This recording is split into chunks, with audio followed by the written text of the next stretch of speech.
আসসালামাইকুম। আমার এখন ওই পাট শাক দেখতেছেন। পাট শাকটা এখন আমি কুচি করে নেব, ভালো করে ধুয়ে তারপর কুচি করে আসলে একটা জালিতে আমি পানি ঝরাতে দেবো। ঝরানোর পর পানিটা শুকিয়ে গেলে তারপরে এই যে পেঁয়াজ কাঁচামরিচ কুচি দেখতেছি, চিংড়ি মাছ ছোটো ছোটো, এই যে একটা পাত্র চুলার ভিতরে বসিয়ে দিয়েছি। তারপর তেল, পেঁয়াজ, কাঁচামরিচ কুচি দেওয়া আছে, আমি একটু নেড়ে ছেড়ে দেবো। নেড়ে ছেড়ে দেওয়ার পরে একটু পেস্টটা ব্রাউন কালার চলে আসতে হবে। নেড়াচাড়া করে চলে আসছে, এখন গুঁড়া চিংড়ি মাছটা আমি দিয়েছি, দিয়ে আবার একটু নাড়াচাড়া দিচ্ছি। নাড়াচাড়া দেওয়ার পরে পরিমাণ মতো হলুদের গুঁড়ো, মরিচের গুঁড়ো আমি দিয়েছি, আবার একটু নেড়ে ছেড়ে দেবো।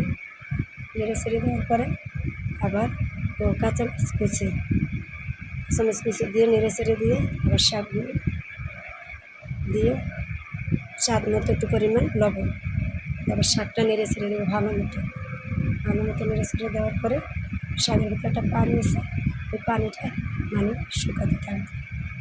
পানিটা জাল দেওয়ার পরে শুকাতে একটা শাক ভাজা মানে কালার চলে আসবে। কালারটা চলে আসার পরে শাকটা ভাজা ভাজা হতে হবে। ভাজা ভাজা শাক হয়ে গেছে, আমি এখন চুলার থেকে নামিয়ে একটা পাত্রের ভিতরে বসিয়েছি। পাত্রটা এই যে আজকে আমাদের ভিডিও এই পাট শাকের আপনাদের সামনে নিয়েছি। আপনারা চাইলেও আমার এই ভিডিওটা দেখে আপনারা এই পাট শাক এভাবে ভাজি করতে পারেন।